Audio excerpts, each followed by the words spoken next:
ما وسعه علم الله. اللهم صل وسلم وبارك على سيدنا محمد وعلى آله وصحبه في كل لمحة ونفس عدد ما وسعه علم الله. اللهم صل وسلم وبارك على سيدنا محمد وعلى آله وصحبه في كل لمحة ونفس عدد ما وسعه علم الله. Bismillahi masyaallah, bismillahi masyaallah, bismillahi masyaallah. Wa ma lam yasha' lam yakun, la hawla wa la quwwata illa billahil aliyyil azim. La hawla wa la quwwata illa billahil aliyyil azim. La hawla wa la quwwata illa billahil aliyyil azim.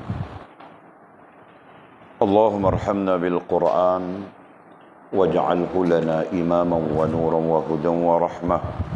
اللهم ذكرنا منهما نسينا علمنا منهما جهلنا وارزقنا تلاوته آناء الليل وأطراف النهار واجعله لنا حجة يا رب العالمين. اللهم افتح لنا فتوح العارفين وارزقنا فهم النبيين واجعلنا من عبادك الصالحين والمتقين يا رب العالمين.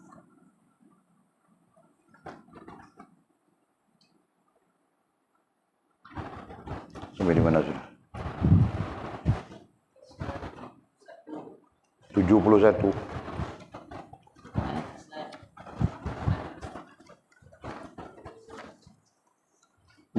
Okey. Bismillahirrahmanirrahim. Qala musannifu rahimahullahu ta'ala. Nafa'ana Allahu bi'ulumihi wa bikitabihi fid darain. Allahumma amin ya rabbal alamin. Wa ba'du, qala Al-Hasan radhiyallahu ta'ala anhu berkata, zikir itu ada dua, yaitu zikir kepada Allah Azza wa Jalla di antara diri anda dan Allah Subhanahu wa ta'ala, serta yang lebih bagus, lebih besar pahalanya dan lebih utama dari itu. Yang kedua, zikir kepada Allah Subhanahu wa ta'ala ketika menghadapi sesuatu yang diharamkannya. Diriwayatkan bahawa setiap nyawa keluar daripada dunia dalam keadaan haus, kecuali nyawa orang yang berzikir kepada Allah Azza wa Jalla. Muaz ibnu Jabal radhiyallahu ta'ala anhu berkata, tidak ada yang disesali penghuni syurga melainkan ketika sesaat sahaja mereka tidak berzikir kepada Allah Subhanahu wa ta'ala. Rasulullah sallallahu alaihi wasallam bersabda, tidak duduk kaum di dalam sebuah majlis sambil berzikir kepada Allah Azza wa Jalla melainkan para malaikat mengelilingi mereka, mencurahkan rahmat kepada mereka, dan Allah Subhanahu wa ta'ala pun menyebut mereka di kalangan para malaikat yang ada di sisinya.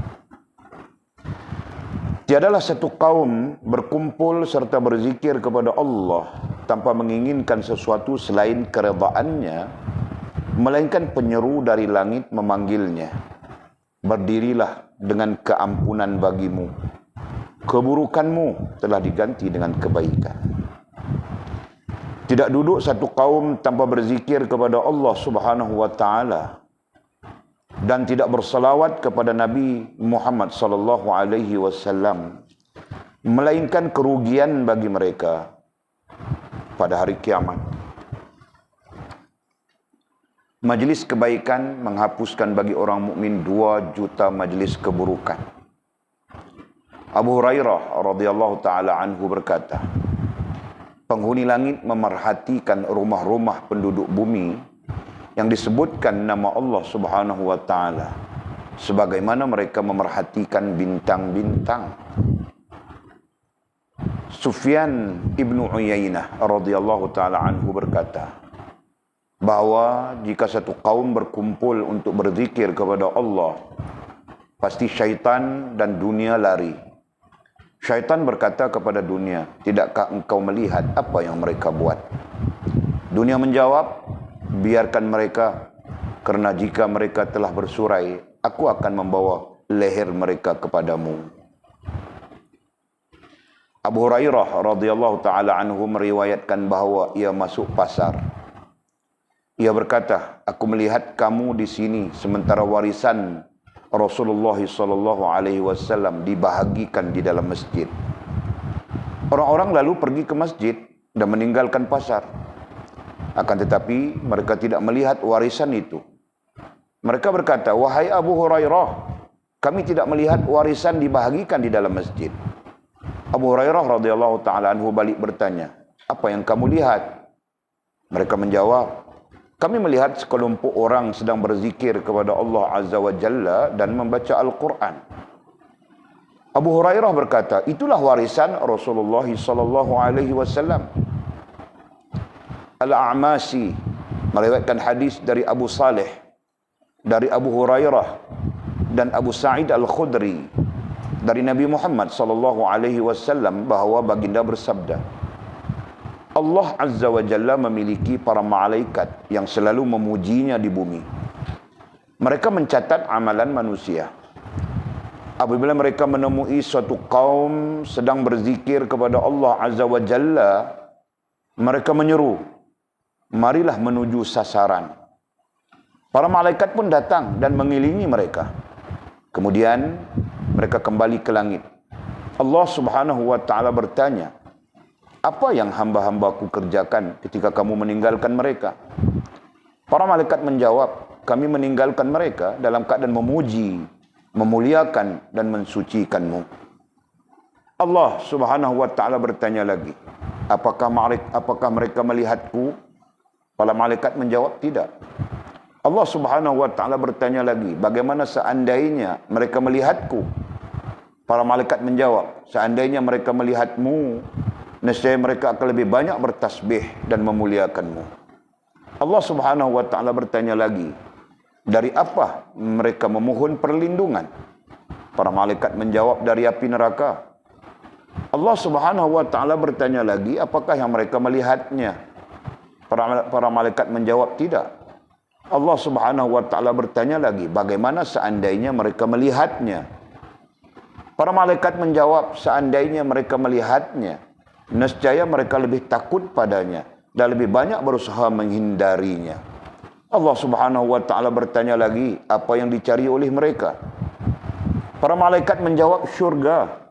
Allah Subhanahu wa taala bertanya lagi, apakah mereka melihatnya? Para malaikat menjawab, tidak. Allah Subhanahu wa taala bertanya lagi, bagaimana seandainya mereka melihatnya?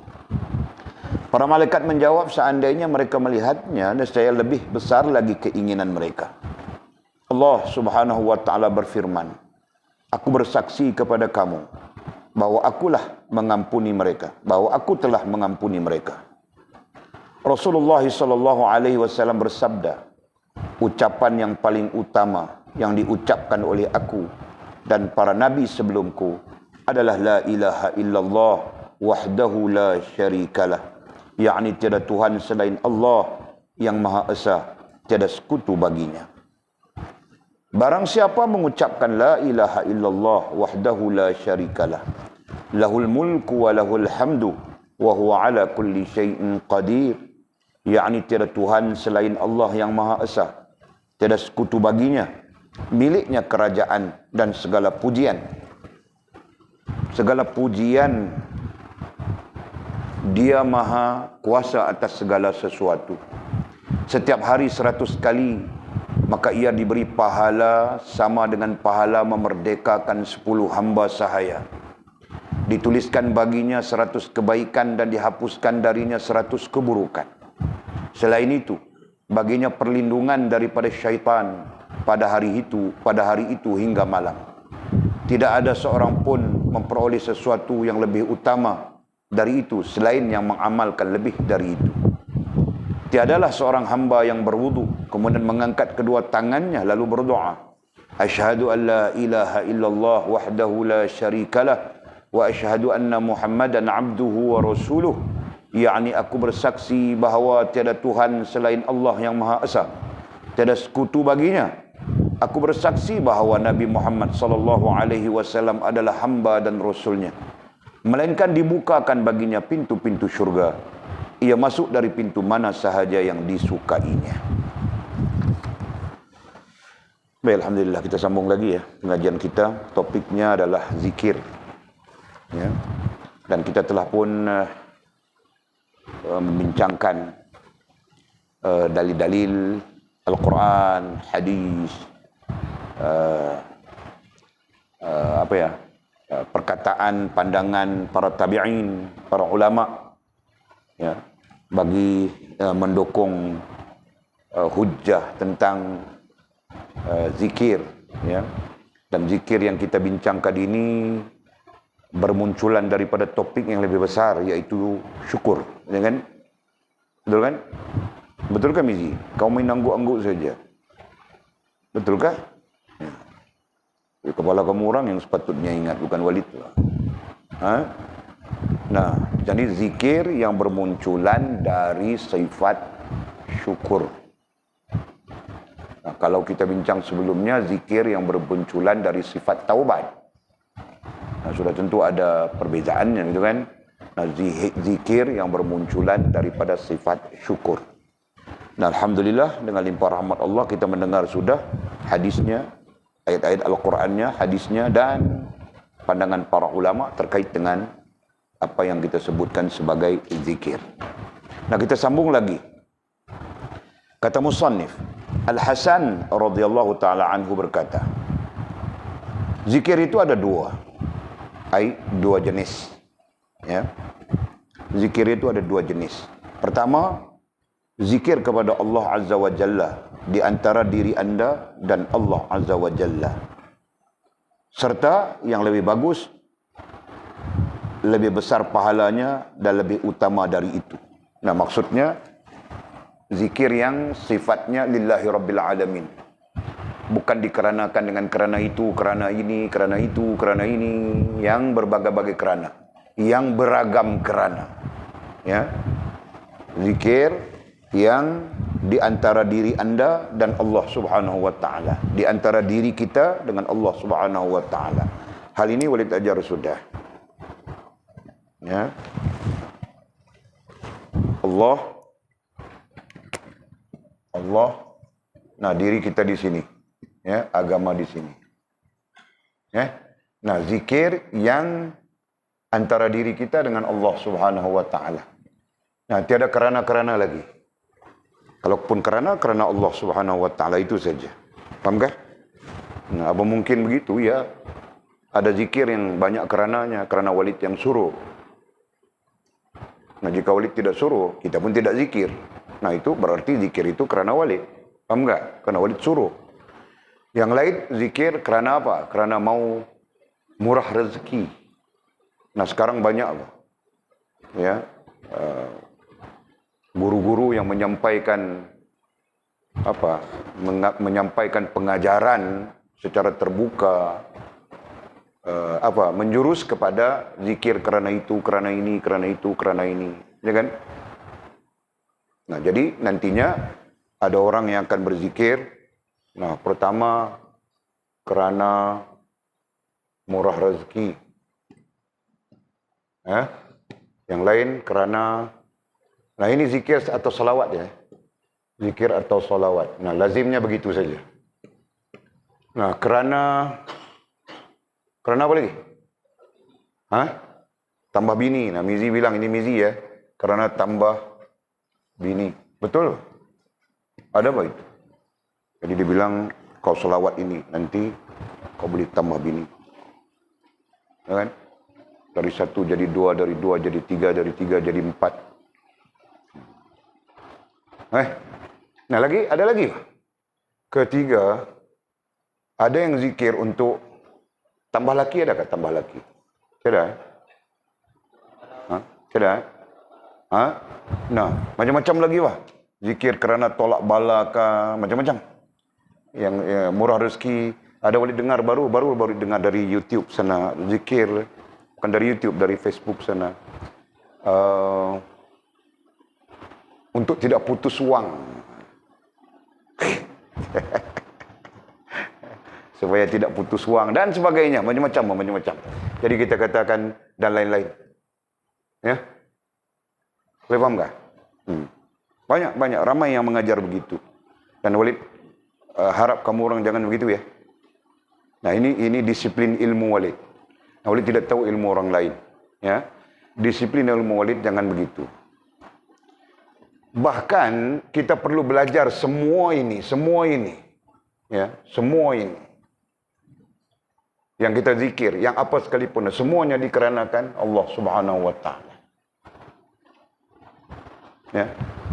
Dengan menafikan kerana yang lain selain daripada Allah Subhanahu wa taala. Fahamkah? Nah, kalau sudah demikian nanti kau zikir apa? Tidak timbul bah soal murah rezeki. Betul kan? Tidak timbul bah soal tambah bini, tidak timbul bah soal tambah wang tidak putus, itu ini, tidak timbul bah soal itu. Jelaskah? Jelas ya? Nah, satu, itu yang pertama. Yang kedua, menafikan bahwa zikir-zikir ini ada power. Tahukah? Menafikan bahwa zikir itu sebutan, betul kan? Menafikan sebutan-sebutan berulang itu ada powernya. Sudah tentu orang paham begitu kan? Nah, karena zikirnya ini, maka rezekinya bertambah-tambah. Jadi dia meletakkan power, dia meletakkan kuasa pada zikir, paham tak? Nah, ini syirik sudah. Mana mungkin zikirmu ada kuasa? Betul kan? Mana mungkin ayat yang kau baca itu ada kuasa? Sekalipun sifatnya mukjizat. Yang ada kuasa itu ialah Allah Subhanahu wa taala. Yang ada power yang sempurna itu ialah Allah Subhanahu wa taala. Faham tak? Nah, begitu. Itu akidah yang benar ya. Nah, kalau begini syubhah saja akidahnya. Ya, akidah yang syubhah, meletakkan sesuatu memberi bekas selain daripada Allah Subhanahu wa taala. Faham tak? Nah, bagaimana kalau nantinya kita menzikirkan ayat ini, kita menzikirkan ayat ini cuma niatnya kerana memurahkan rezeki. Niatnya. Sedangkan niat itu tempatnya di hati. Betul? Hati itu perlu bertujuankan Allah Subhanahu wa taala. Betul? Nah, belajar sudah itu. Ya. Yang namanya tasdik. Yang namanya niat. Yang namanya rasa. Satu saja, hati semuanya. Betul? Nah, satu saja lokusnya. Hati. Nah, hati ini Allah sebut di dalam Al-Quran tidak dijadikan dua, dijadikan satu saja. Ya, untuk diisi, diletakkan, diikat, ditambat dan sebagainya dengan yang kita sebut sudah di sana Allah Subhanahu wa taala. Nah, ketika kau menambatkan hatimu dengan Allah Subhanahu wa taala, nah disitulah kau tambat dengan kebesarannya, kau tambat dengan keagungannya, kau tambat dengan kesempurnaannya, kau tambat dengan keindahannya. Betul kan? Nah, kalau sudah kau tambat dengan sifat-sifat kesempurnaannya, kenapa kau meletakkan di dalam zikir itu ada kuasa mendatangkan itu, mendatangkan ini? Kenapa kau letak di dalam amalan-amalan ayat Quran itu ada kuasa mendatangkan itu, mendatangkan ini? Nah, misalnya. Paham tak? Jelas? Nah, tidak. Yang maha berkuasa itu hanya Allah Subhanahu wa taala. Nah, justru hati kita perlu solid. Ya, perlu sempurna bertujuankan Allah Subhanahu wa taala. Bahkan itu yang diajar kepada kita. Allah mengajarkannya begitu. Baginda Nabi SAW mengajarkannya begitu. Qul inna salati wa nusuki wa mahyaya wa mamati lillahi rabbil alamin. Ya, nah Walid terjemahkan supaya kamu orang nampak. Qul inna salati, katakanlah wahai Muhammad kepada umatmu, sesungguhnya sembahyangku. Itu amalan terbesar daripada semua amalan yang kau ada ketika hidup. Nah, yang terbesar itu adalah salat. Bukan zikir. Paham tak? Bukan kau wirid-wirid. Yang terbesar, amalan yang terbesar selama kau hidup, yang menghubungkanmu dengan Allah, salati, salatmu. Wa nusuki, daripada perkataan nasaka, yang pada maknanya adalah apapun yang kulakukan. Kemudian kita terjemahkan dengan mudah, activity. Ya kan? Nasaka, nusuki, dan apapun aktivitiku. Pertama, salat. Sebut sudah tadi, pertama solat. Nombor satu. Yang kedua, aktiviti. Nah, selepas aktiviti ini, disebutkan yang ketiga, wa mahyaya, betul? Dan hidupku. Hidupku, aktivitiku, solatku, wa mahyaya. Kemudian disebut yang keempat, wa mamati, dan matiku.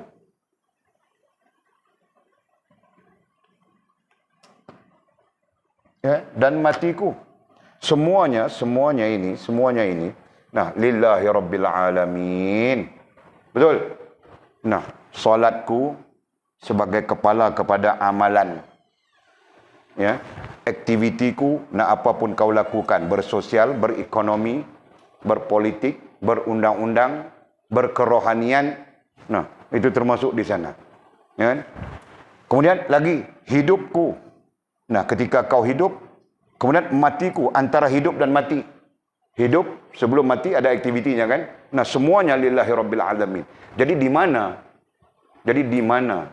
Yang kita sebutkan tadi, ayat ini memberi bekas, zikir ini memberi bekas untuk banyak uang.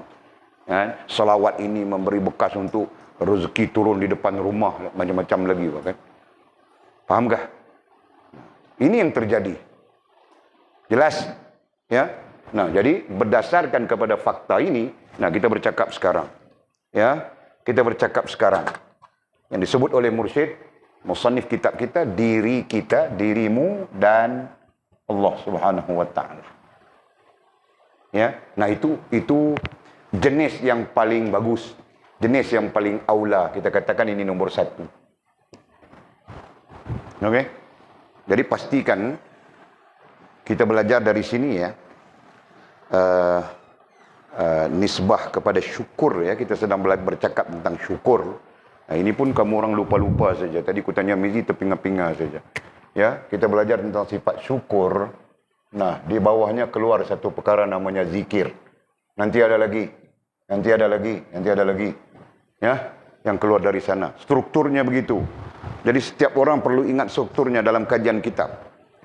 Supaya kita tidak perlu berulang-ulang, tahukah?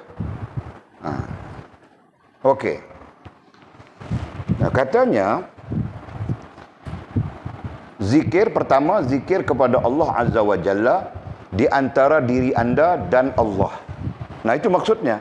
Diri anda, kita dan Allah. Kita melakukan, menyebutkan melakukan, dan Allah itu tujuan. Nah, subhanallah, subhanallah, subhanallah, subhanallah. Ya, tujuannya adalah kepada Allah Subhanahu wa taala. Betul? Nah, subhanallah, subhanallah, subhanallah, lain dari tujuannya selain Allah, adakah? Adakah Mizi? Kenapa kau bilang tiada? Nah, Mizi selepas dari solat, dia pun subhanallah, alhamdulillah, Allahu akbar, subhanallah, alhamdulillah, Allahu akbar, subhanallah, alhamdulillah, Allahu akbar. Nah, tujuannya apa? Allah Subhanahu wa taala. Boleh jadi tujuan lain kah?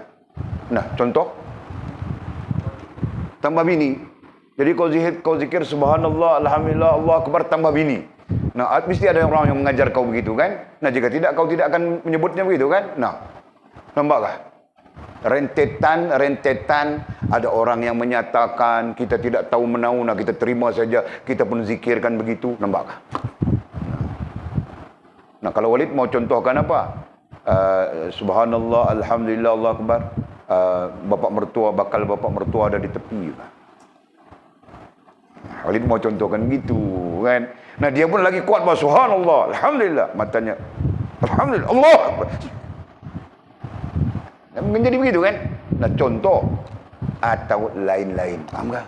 Nah, jadi kita belajar sekarang, nafikan semua, nafikan apapun. Ya, kita belajar, boleh cakap kita belajar, faham tak? Nah, berarti kita perlu mendidik akal kita, rasa dan perasaan kita, hati kita. Justru tujuannya adalah lillahi rabbil alamin. Nah, itu yang terbaik, jenis zikir yang terbaik, faham tak? Nah, itu menurut Imam Ghazali rahimahullah ta'ala. Silakan.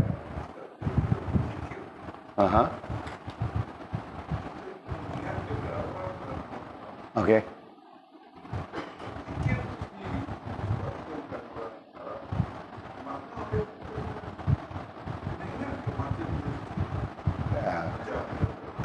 saya meletakkan begini, setiap amalan la yuqbalu bidunil ilm. Tidak ada amalan yang diterima melainkan dengan ilmu.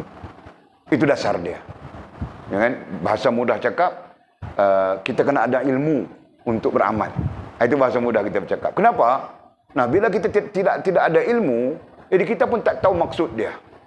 Bila kita tak tahu maksud dia, antara perkara yang dibimbangi adalah kita menyebut sesuatu yang tak menjurus kepada tujuan kita tadi. Nah, okey, itu satu hal. Jadi termasuk juga berilmu, kita nak sebut tu kita kena ada pengetahuan. Kenapa kita sebut subhanallah? Makna itu lain. Ya, makna itu lain. Perkara yang tersirat di sebalik makna itu lain. Sebab apa? Sebab setiap sesuatu dia terkait dengan iman, Islam dan ihsan. Dia terkait. Termasuk perkataan kita. Jadi perkataan kita ni ada nilai iman atau tidak? Ada nilai Islam atau tidak? Ada nilai ihsan atau tidak? Begitu. Jadi kalau dia tahu subhanallah itu menyebut nama Allah, malah langsung mengingatkan kita kepada Allah SWT, dia timbul masuk tujuan pula. Dia timbul di situ pula tujuan. Boleh jelas dia kita sebut. Jadi perkara-perkara ini mesti berlaku secara sempurna. Nah, di situlah yang kita sebut belajar, ya. Kita perlu mendidik supaya hal ini berlaku dengan sempurna. Ya, satu orang yang tak pernah faham hal-hal macam ini, bila dia datang berzikir, sudah tentu macam-macam dalam fikiran dia. Nak bagi orang tengok, nak bagi dia, orang kata dia baik, macam-macam lah kita katakan. Jadi di situlah belajar untuk untuk sampai kepada kesempurnaan yang kita sebut namanya zikir itu tadi. Begitu.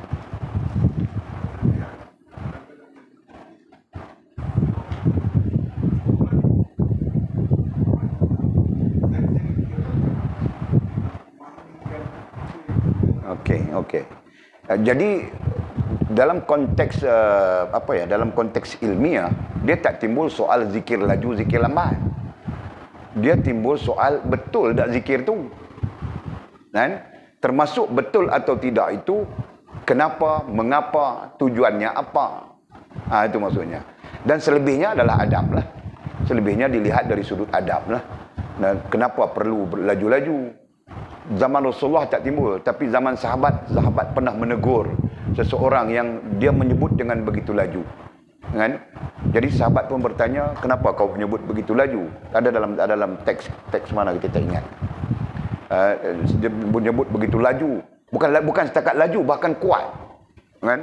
Jadi sahabat menegahnya dengan membaca Allah Subhanahu Wa Taala tidak pekak adanya. Dalil Al-Quran tu, Allah Subhanahu Wa Taala tidaklah pekak. Tadarru'an wa khufyah, ayatnya bunyi, kan? Ingat dekat tu lah. Sebelum minta ingat, macam mana bunyi?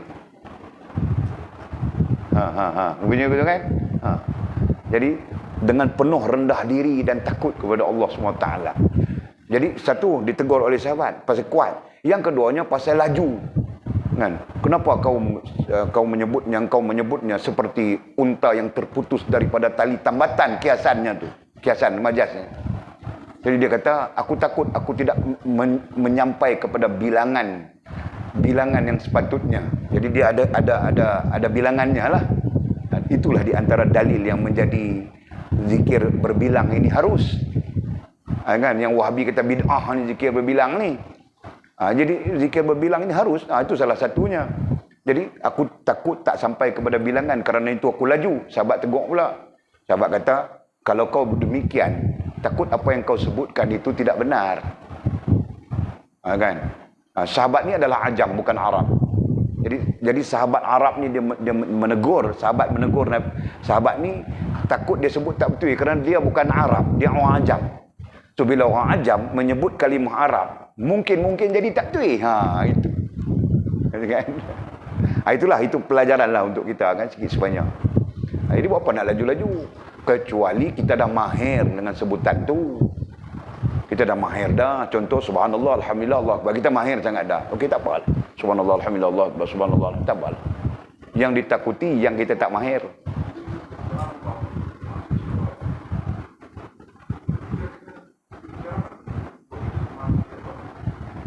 Dia cerita dalam hati ni, Bang Haji. Kalau kita fahamlah cerita yang dalam hati ni dia berlaku sendiri.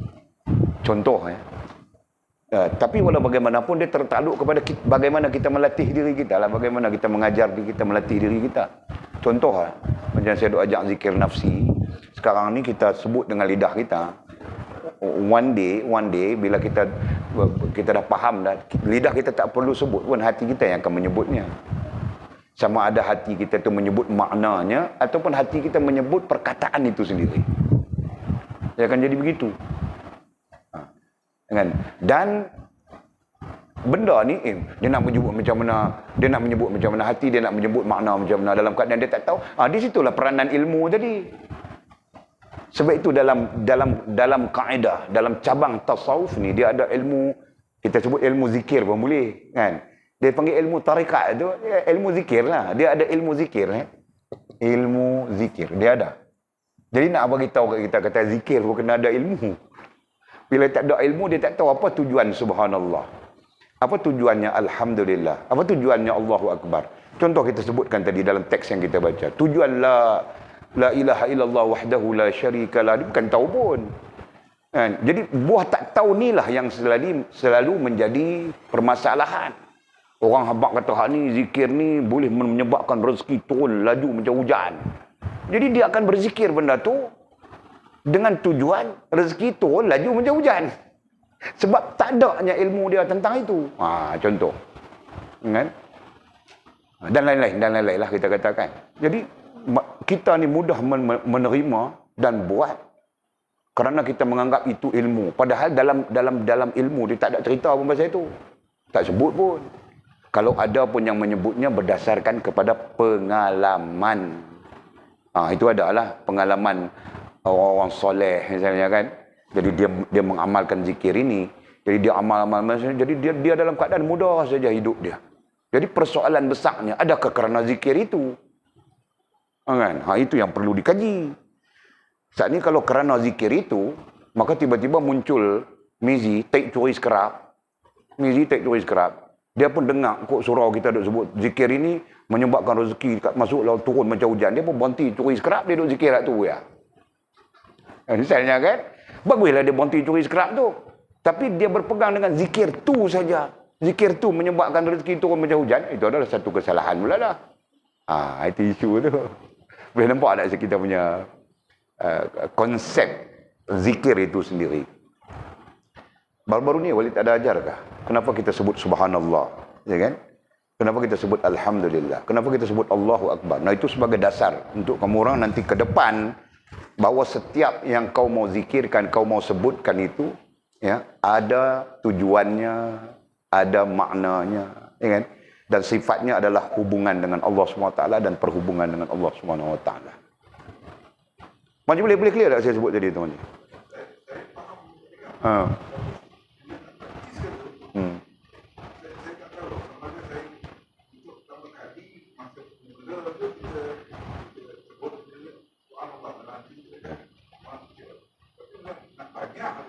Hilang lah.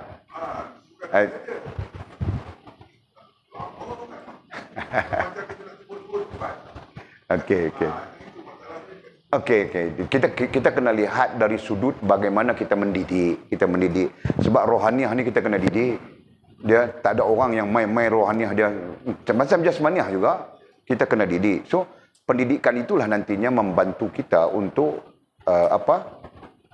berterusan. Contoh maju sebut subhanallah, sebut yang pertama maha suci Allah. Okey, that's good. Nanti sebut yang kedua, ketiga dah hilang lah misalnya. Jadi semua itu dia tertakluk kepada bagaimana kita mendidik rohaniah kita lah. Nanti dia akan ikut, dia akan berlaku lah. Tak apa, yang tu tak apa. Sebab itu dalam banyak keadaan bagi ada ilmu je. Kan? Bukan maknanya, tetapi tujuannya itu paling penting. Maknanya itu satu hal, tapi tujuannya itu paling penting. Nah, apalagi kalau kita bercakap tentang tujuan kita menyebut subhanallah. Ya, tujuan Allah SWT, tapi secara ilmiahnya ada tujuan. Apa? Nah, para ulama mengatakan kita menafikan syirik kita kepada Allah SWT. Itu tujuannya. Jadi bila kita sebut subhanallah, sebenarnya kita menafikan syirik kita kepada Allah SWT. Ya Allah, aku tidak syirik padamu. Itu bahasa dia. Kan? Itu lebih tepat daripada kita kalut untuk maknanya. Jelas kita sebut tu kan? Nah, itu lebih tepat. Subhanallah, ya Allah aku tidak syirik padamu. Subhanallah, hati kita duk kata benda yang sama. Ya Allah aku tidak syirik kepadamu. Ya Allah aku tidak syirik kepadamu. Itu lebih tepat, lebih bagus. Berbanding maknanya. Sebab makna itu adalah am. Subhanallah ni am, satu dunia pun tahu makna dia maha suci Allah Subhanahu Wa Taala. Ya kan? Faham tak? Faham kan tahu? Nah begitu. Jadi jangan kita tak tahu tujuan seperti mana kita sebutkan tadi. Begitu. InsyaAllah. Dengan izin Allah SWT. Yang lain itu dia terdidik dengan betul. Ya? Okey. Yes.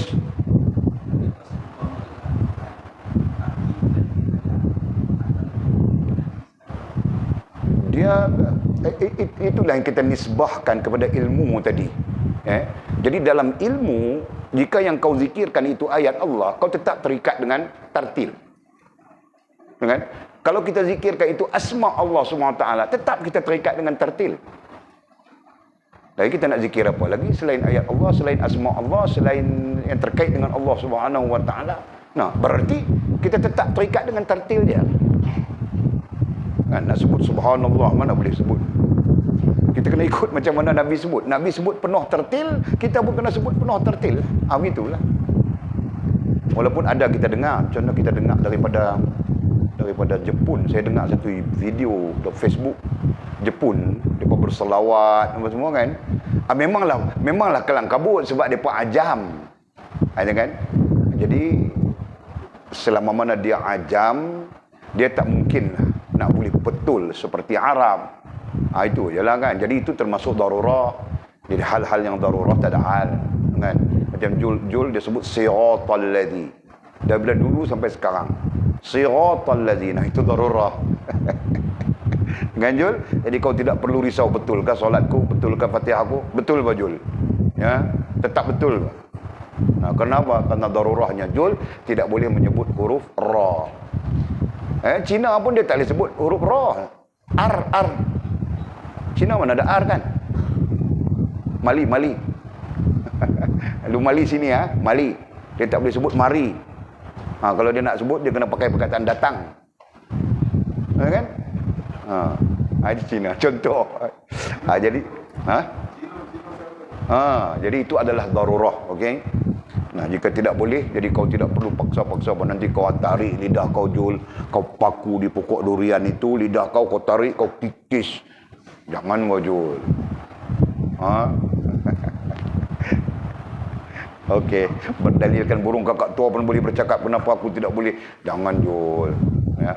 La yukallifullahu nafsan illa wus'aha. Allah tidak memberatkan hamba-hambanya melainkan apa yang dia boleh. Nah, yang boleh saja, yang mampu saja. Nah, begitu. Clear Majina? Okey.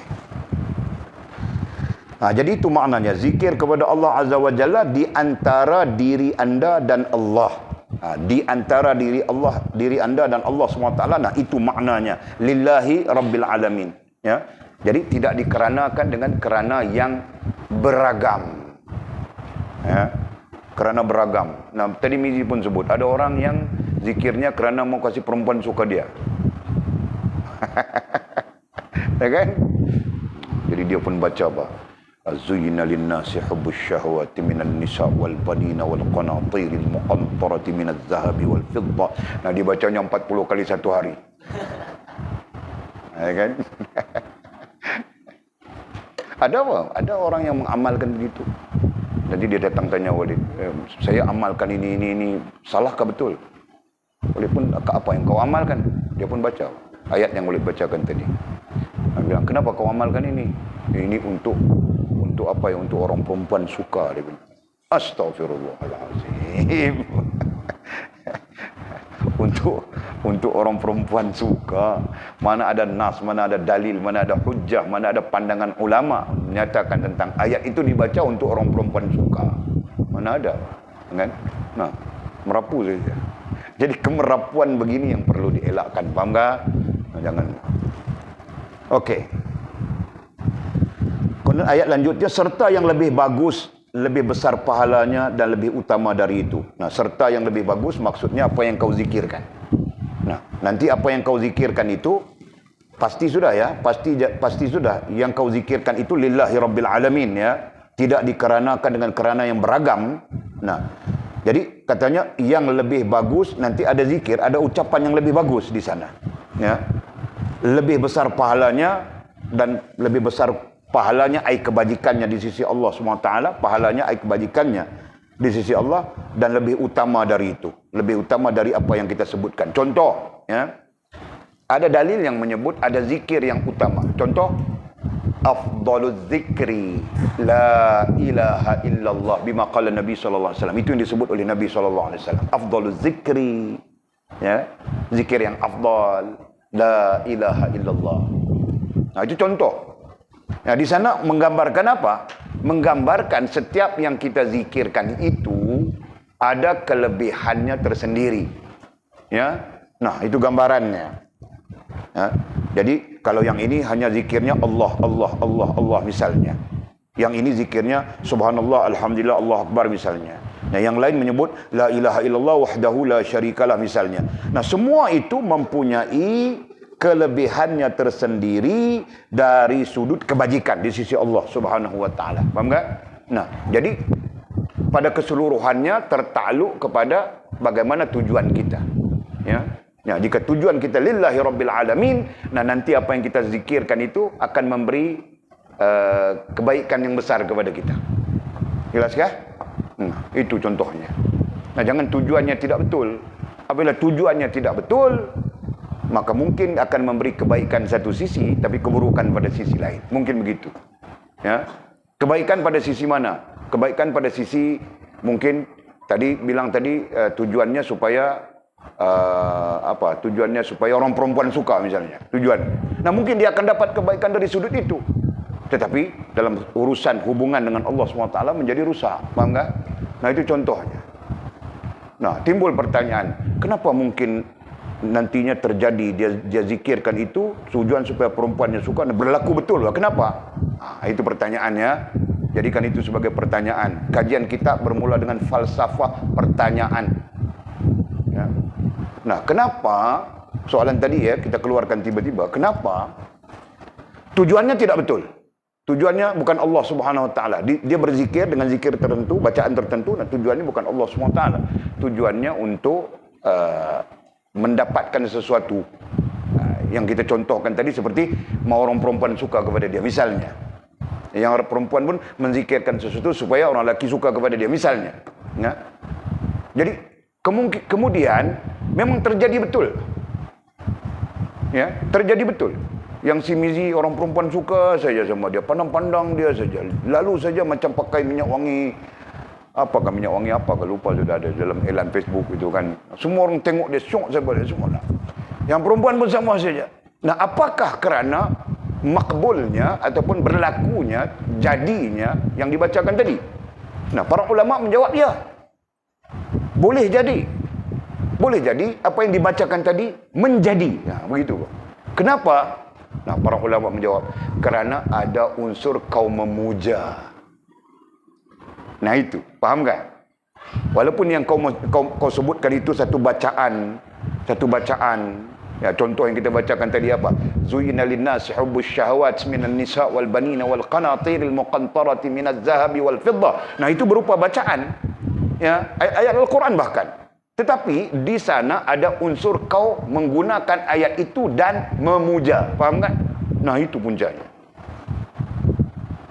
Jelas ya? Nah, boleh letakkan. Ini perbincangan ya. Antara yang membincangkan ini adalah Syekh Abdul Wahid Salam Bali. Dia membincangkan tentang sihir. Ya. Nah, dikaitkan dengan hal ini. Syekh Abdul Wahid Salam Bali.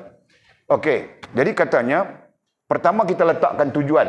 Tujuannya tadi, tujuan yang pertama tadi apa? Orang suka. Orang suka. Tidak kira perempuan kali lelaki. Orang suka. Betul kan? Nah, ini tujuannya.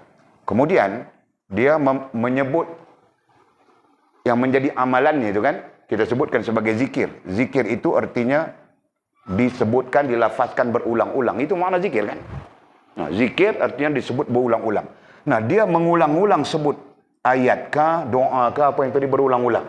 Okey, yang kedua. Nah, yang ketiga, nantinya harapan. Ya, di dalam hatinya, di dalam dirinya ada harapan. Mengharapkan. Ya. Nah, kita tulis harapan saja. Jadi ketiga-tiga inilah disebut oleh Abdul Wahid Salam Bali sebagai memuja. Ya. Memuja. Okey, memuja. Ya. Nah. Faham tak? Boleh nampak tak? Nah, jadi tujuan Mizi ialah mau Yana suka pada dia. Jadi dia pun mulakan zikir. Zuhina linnas hubbus syahwati minan nisa wal banina wal qanatiril muqantarati minaz zahabi wal fiddah. Dalam ketika dia menzikirkan itu, diberitahu oleh orang yang memberi ayat ini kepadanya, kau bayangkan, dia bilang. Kau bayangkan Yana. Itu kan? Nah, jadi Mizi ketika menzikirkan ini, membayangkan orang yang dia suka. Dia membayangkan Yana ketika menyebut ini berulang-ulang. Nah, kemudian dalam hati Mizi juga ada harapan. Betul? Nah, karena itulah, ya, berlaku. Ya, kenapa berlaku? Karena ada unsur memuja di situ. Faham tak? Nah, jadi kita kalau mau memuja Allah Subhanahu wa taala. Memuja hanya Allah Subhanahu wa taala. Faham tak? Nah, sebab itu kepentingan tujuan di sini. Faham tak? Nah, kepentingan tujuan itu. Jadi tujuan di sini jangan orang suka. Tujuan di sini nak padamkan, tujuan di sini lillahi rabbil alamin, atau paling buruk, paling bodoh apa? Allah suka. Ya kan? Letak di tujuanmu adalah Allah suka. Memadai. Nah, ketika itu kau menzikirkan berulang-ulang, ya, di dalam akalmu, di dalam hatimu supaya Allah suka. Kemudian di dalam hatimu juga ada harapan supaya Allah suka menerimanya. Nah, ketika itu kau memuja juga. Sifatnya sama, memuja sama saja. Tetapi yang kau puja itu ialah Allah SWT. Itu kan? Faham tak? Nah, itu bezanya. Faham tak? Nanti kamu orang mau pulang mengajar orang ni, sesat habis semua orang. Jangan kamu orang turunkan pula apa. Ini ayat ini untuk ini, ayat ini untuk itu. Kadang-kadang kita susah hati sudah. Walid tidak tahu orang lain. Walid merasa susah hati. Bila tengok Facebook syekh itu, ustaz ini, tuan guru itu, semuanya menjurus kepada hal-hal sebegitu. Satu sisi mungkin boleh, satu sisi, ya, sisi mendekatkan supaya orang-orang ini dekat dengan masjid kah, dekat dengan surau kah, dekat dengan ilmu kah, mungkin boleh diterima. Tetapi dalam banyak sisi mudaratnya lebih besar daripada manfaat. Ya. Yang itu dia tengok Facebook saja. Mungkin dia ada link kan, lalu di Facebooknya. Ustaz Amir Hamdan bilang zikir ini rezeki nanti masuk dalam turun macam hujan saja. Nah, dia pun zikir itu saja. Tanpa ada ilmu, tanpa belajar, tanpa apa. Faham tak? Nah, ini yang akan terjadi. Mudarat lebih besar daripada manfaat. Sebab itu ada para ulama, ya. Ada para ulama yang menolak bentuk pembelajaran pendidikan seperti yang kita sebutkan. Nah, mereka menolak. Salah pada sisi mereka, ini adalah bentuk pembelajaran yang salah. Jelaskah? Nah. Jadi jangan. Walid sedikit pun tidak mengajar kamu orang begitu. Betul kan? Nah, pernah aku ajar zikir ini begini, zikir ini begitu ada? Nah, tidak pernah. Yang ku ajar zikir nafsi. Nah, zikirkan saja, aku pun tidak bilang apa. Betul kan? Kau sendiri yang akan merasakannya. Jika kau buat, nah jika kau tidak buat, keras macam kayu saja juga. Ya.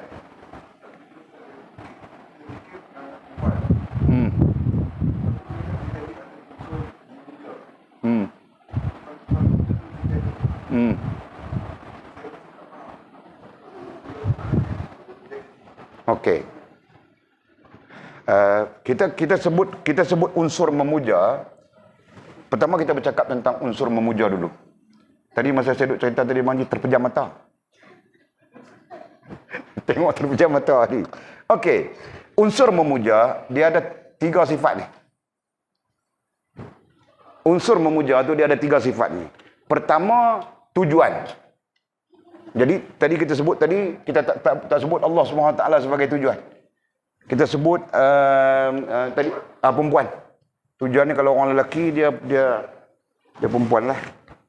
Kalau orang perempuan dia lelaki. Adalah dia nak Shah Rukh Khan lah, apalah. Perempuan. Okey. Okey. Tujuan, dia letak dalam tujuan. Tujuan ini dia lekat dalam rohaniah kita. Yang namanya tujuan nanti akan melekat pada rohaniah kita, melekat pada akal kita, melekat pada hati kita. Dia sememangnya macam tu. Kemudian dia menzikirkan. Tak kiralah kalimat itu apa. Ayat Quran boleh jadi, zikir boleh jadi, doa boleh jadi. Jadi dizikirkan secara berulang-ulang. Disebut zikir itu antara maknanya adalah disebut secara berulang-ulang. Itu disebut zikir. Jadi dia pun sebut contohnya. Apa? Contohnya apa ya?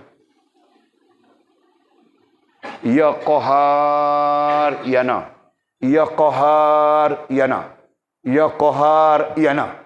Contoh. Tidak ada kena-mengena yang hidup pun telah mati. Kau faham kan, Mizi? Nah, itu contoh. Itu contoh. Atau, jadi Ya Qahar itu asma Allah ya. Nama Allah SWT. Nah, contoh lain macam kita bacakan ayat tadi lah. Ada yang baca ayat apa? Surah Yusuf. Wa nuru Yusuf ala wajhi. Baca surah Yusuf, makasih dia handsome. Wa nuru Yusuf ala wajhi. Wa nuru Yusuf ala wajhi. Wa nuru. Sambut bagi air liur basinya depan mukanya kan. Nah, ada juga yang begitu. Nah, tidak kira apapun yang disebutkan, itu kita nisbahkan kepada zikir. Sifatnya berulang-ulang. Semestinya begitu. Okey? Dan sifat yang ketiganya harapan. Dalam dia berzikir berulang-ulang itu 10 hari, 20 hari, 30 hari, 40 hari, setahun ya. Dia mesti ada harapan. Harap, ya, dia ada harapan. Harapan itu perempuan ini menerima dia atau dia mendapat perempuan ini. Betul kan? Nah, jika kombinasi, jika berlaku campur yang ni, campur yang ni, campur ketiga, itulah dipanggil memuja. Okey.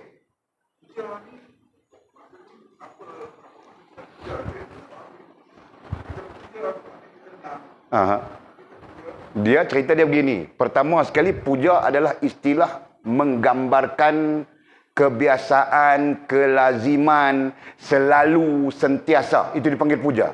Asal perkataannya adalah puji. Yes. Puji kemudian baru disebut puja. Epistemologi dia adalah puji. Clear nak? Jadi bila sebut puji mungkin hari ini, esok. Tapi bila sebut puja itu menggambarkan sentiasa, menggambarkan sama seperti zikir tadi. Sebab itu dalam terjemahan-terjemahan kita, Alhamdulillahirabbil alamin, segala puji dan puja bagi Allah, kan? Tuhan yang mentadbir semesta alam. Jadi puja dia daripada perkataan puji. Puji dia bersifat kadang ada, kadang tak ada. Itu puji. Tapi kalau puja bersifat sentiasa. Itu perkataan dia. Jadi bila kita kaitkan dengan hal ini, hari-hari dia amal yang tu. Sehari pagi sekali, petang sekali. Kan? Pagi bangkit pukul 10, dia baca hak tu dulu. Saat ni petang, matahari terbenam, pasangnya dia pun baca hak tu dulu. Jadi benda tu jadi rutin. Jadi rutin. Itu kita panggil puja tadi tu. Yang kemudian sifat bagi fa'il ni, orang yang buat ni dia panggil memuja, pemuja dan sebagainya. Itu.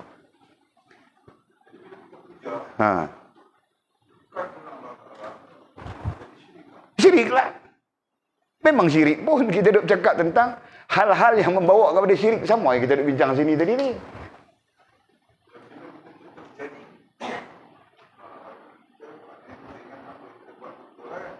Dia rasa dia buat benda tidak betul lah. Tapi sebenarnya bukan betul pun. Sebenarnya itu adalah unsur-unsur pemujaan. Jadi itu sebab ada pemujaan. Kita kata begitulah. Ya, terjadinya contohnya si Wakil mana? Wakil mana? Jadi contohnya tadi si pengamal di sini dia mendapat perempuan yang dia idamkan. Berarti perkara tu jadilah. Hak dia duk amal tu jadilah. Kan? Nah, jadinya itu pengaruh apa? Padahal dia duk buat benda salah ni. Tapi jadi macam tu. Nanti kita kaitkan dengan sihir. Abdul Wahab Salam Bali dia kaitkan dengan sihir. Abdul Wahab Salam Bali yang bahas benda ni. Saya merujuk kepada dia. Jadi dia kaitkan dengan sihir. Kita nak abang kata, kita tak usah kait dengan sihir lagi. Kita kaitkan dulu. Kenapa jadi? Kenapa berlaku benda tu? Nah, kata Abdullah bin Salam balik, salah satu sebabnya kerana pemujaan itu. Tiap-tiap yang sifatnya memuja, dia akan jadi. Menurut Abdul Wahab Salam Bali. Jadi sebab tu, bukan perlu amal macam ni pun. Katakan Mizi, dia suka pada Yana. Dia memadai, dia sebut pagi Yana, petang Yana. Yana, bayang Yana dalam kepala Yana. Yana. Kalau dia buat macam tu hari-hari, dia boleh sampai ni. Dia boleh sampai jadi ni. Itu contoh saya sebutkan. Ya kan? Cuma metodologi dia ada lagi. Kalau dalam konteks sihir, dia ada lah metodologi dia. Itu. Jadi kan, sama saja kita convert benda ni kepada sihir. Sama aja. Jadi orang yang menyihir ni, kita bercakap lanjut lah.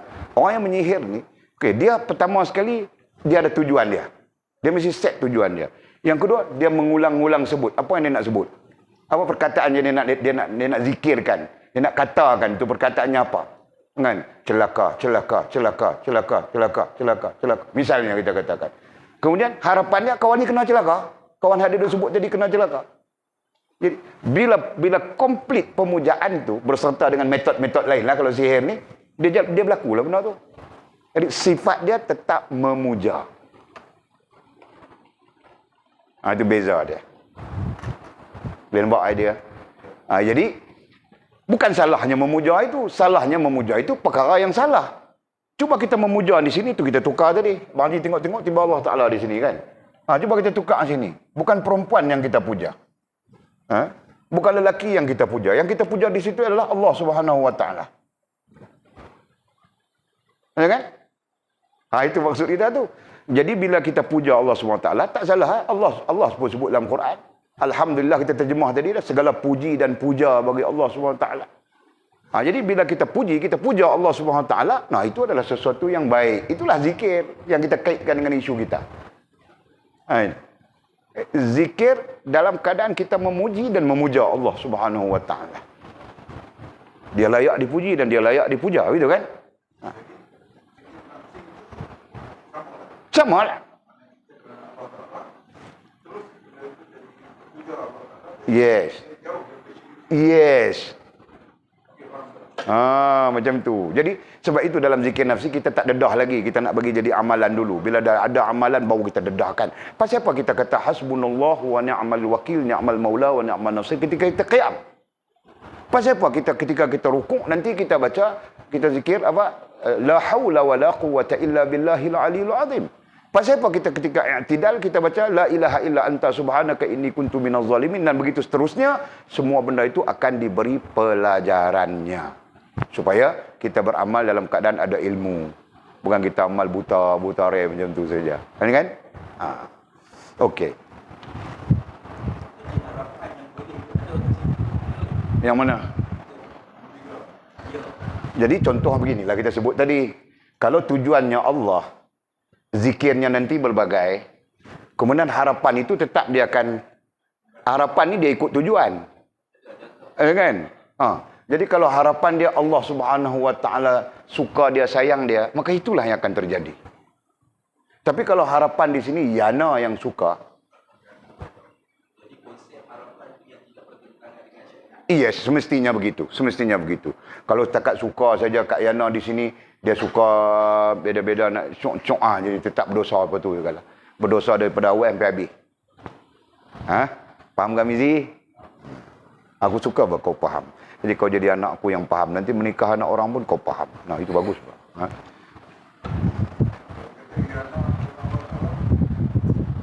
Dia buat untuk Yana, dia menzikirkan Yana kerana Allah SWT.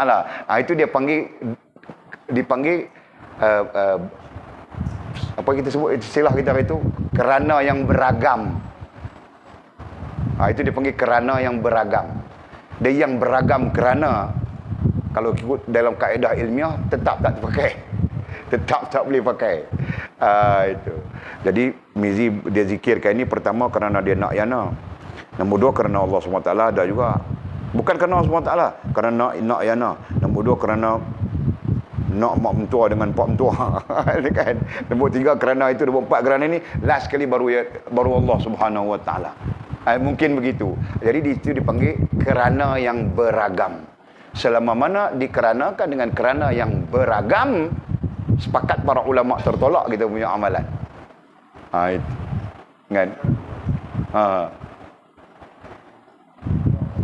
Clear nah? Okay. Tinggal Allah SWT ya. Ini yang kita sebut tadi. Kita belajar tentang tasdik mewakili iman. Kita belajar tentang niat mewakili Islam. Tasdik mewakili akidah. Niat mewakili ibadah. Rasa mewakili adab. Tempatnya di hati. Hati ni Allah Ta'ala sebut dalam Quran, dia bagi jadi satu ya. Tempat untuk kita tambah ikat dengan dia.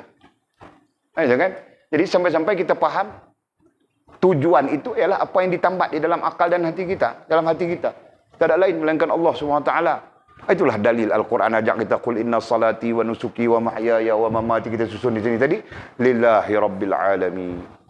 Jadi kita diajak oleh Al-Quran supaya tujuan yang menempati hati kita nantinya Allah Subhanahu wa taala. Itu saja. Tak ada apa. Dalam Islam ni dia ajak begitu.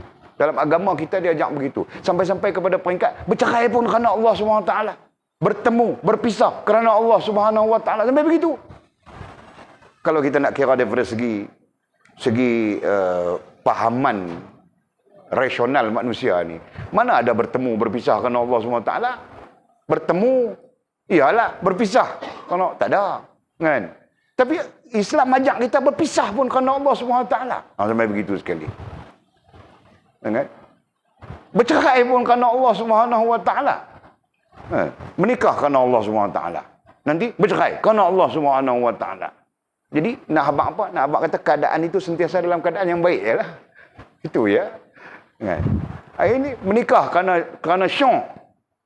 Kan? Nanti bercerai kerana tak puas hati. Itu kan ada berdebat, pumpam, berperang tu. Memang belah apa? Faham tak? Jadi kesimpulan, mesej setakat kita bincang, walaupun kita bincang fakta ni sampai keluar ni. Nah, abang kata betapa cantiknya Islam itu. Betapa cantiknya agama kita. Mendisiplinkan akal kita, hati kita, tingkah laku kita. Faham tak? Nah, sekiranya berlaku begini, Masya Allah. Cantiklah kan. Kalau nak cari isteri yang begini fahamnya, Mizi. Kalau orang nak cari suami yang begini fahamnya. Nah, selamat buat kau. Kalau dia mau menikah lagi pun dia menikah, bang. Dia tahu hati kau bagus saja. Kan? Tidak khurafat, bagus, tidak syirik.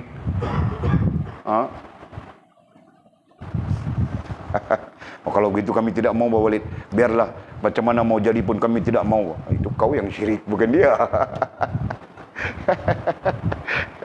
Allah ya Allah. Okey. Selesai ya, tentang itu selesai ya. Yang kedua katanya, zikir kepada Allah Subhanahu wa taala ketika menghadapi sesuatu yang diharamkannya. Yang kedua, zikir. Nah, zikir yang kedua itu dengan makna zikir yang pertama tadi dengan makna sekejap ya, istilahnya. Zikir yang pertama dengan makna mubasyarah, zikir yang kedua dengan makna rabitah. Nah, kamu orang dhabit dulu. Ini istilah-istilah yang kamu orang tak akan jumpa di mana-mana surau, di mana-mana masjid. Ini kita berjumpa di dalam kajian kitab saja. Itu pun kerana kita sampai di posisi kajian kitab sudah. Okey, zikir yang pertama, nombor pertama tadi, zikir itu disebut sebagai zikir yang mubasyarah. Zikir yang mubasyarah artinya secara langsung lah. Sama ada daripada Al-Quran, daripada hadis, sebagai zikir mubasyarah. Dan yang kedua, zikir kepada Allah SWT ketika menghadapi sesuatu yang diharamkannya, itu bilang rabitah. Ini kalau orang belajar ilmu tasawuf. Nah, kita pun Irfani belajar sudah ya. Dan nanti kita akan sampai pecahan-pecahan. Dia panggil rabitah. Rabitah dan wasilah. Wasilah dan rabitah. Nah, itu isunya. Sebagian daripada isu ilmu tasawuf. Sebagian daripada isu kerohanian. Ya. Nah, Walid tidak menyentuh tentang Walid mau menyentuh tentang rabitah saja. Nah, rabitah itu apa? Nah, rabitah itu ialah membayangkan. Asal makna rabitah itu adalah membayangkan, sekarang istilahnya apa? Mengimajinasikan, gitu kah? Rabitah. Coba cek sekejap dalam rabitah. Ada makna yang paling bagus kita pakai.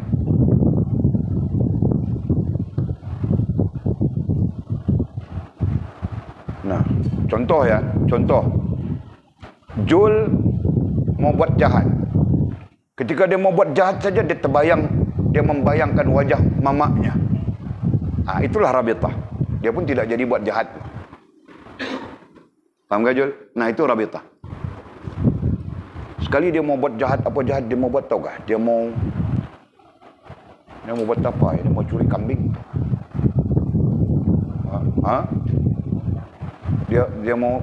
Dia merancang mau melarikan kambing. Sekali ketika dia merancang, dia terbayang wajah siapa? Wajah Walid kah? Oh, tidak jadi buat dia. Misalnya. Nah, itu rabitah. Ada dapat makna yang paling mudah lah, yang paling mendekati kita senang sikit.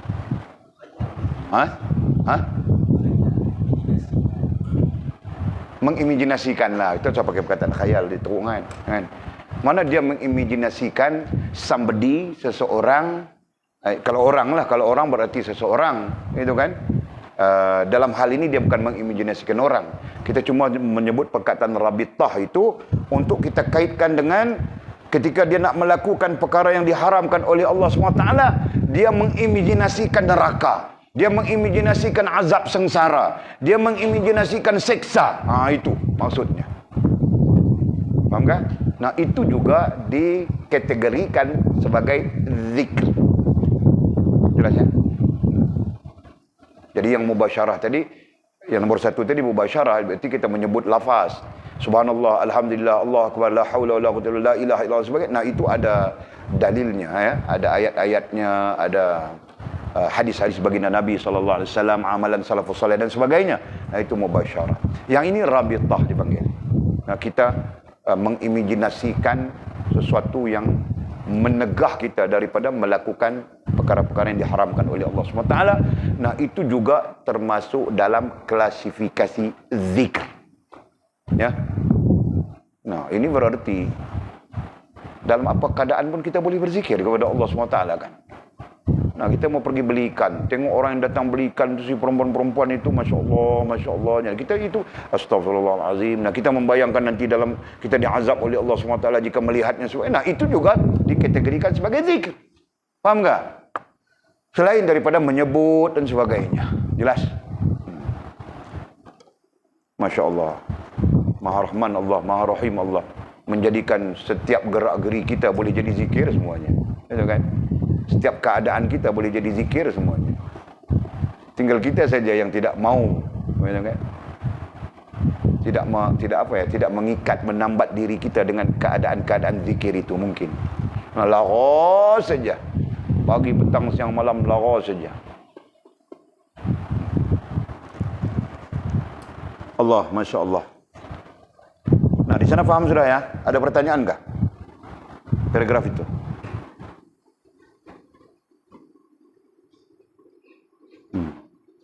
Nah, jangan memuja-muja ya. Kalau memuja Allah SWT.